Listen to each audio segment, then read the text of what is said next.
अभी कुछ दिनों पहले मेरे पास एक दोस्त का दोस्त आया, बहुत ही खुश था भाई साहब। 50th बर्थडे मना के आया था, गोल्डन जुबली।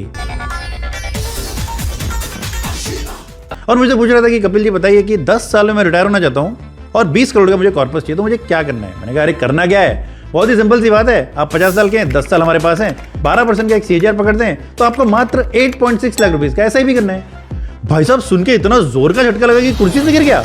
मैंने उसको बिठाया, पानी वानी पिलाया। और अगर आप 20 करोड़ का कॉर्पस पहुंचना चाहते हैं और जोर का झटका धीरे से ना लगे तो आपको क्या करना है। तो अगर आप 45 ईयर्स के हैं तो आपको सिर्फ करना है 3.6 लाख रुपीज का। अगर आप 40 ईयर्स के हैं तो आपको सिर्फ कितने का करना है, 2 लाख रुपीज का। अगर आप 35 ईयर्स के हैं तो आपका सिप अमाउंट गिर जाता है करीब 1 लाख रुपीज पर मंथ का। अगर आप 30 ईयर्स के हैं तो सिप हो जाता है सिर्फ 56,000 रुपीज का। अगर आप 25 ईयर्स के हैं तो ये और ड्रॉप हो जाता है 30,000 रुपीज के आसपास। और अगर आप 20 साल के हैं तो आप हैरान हो जाओगे, तो चौंक जाओगे। आपको सिप करना पड़ेगा सिर्फ मात्र 16,000 रुपीज के आसपास टू रीच 20 करोड़ कॉर्पस। लेकिन सुन के अच्छा लगा भाई साहब, जितना जल्दी शुरू करोगे ना उतना आसान होता है। ये सुन के उन भाई साहब ने, मेरे दोस्त के दोस्त ने अपने बेटे के लिए सिप चालू कर दिया।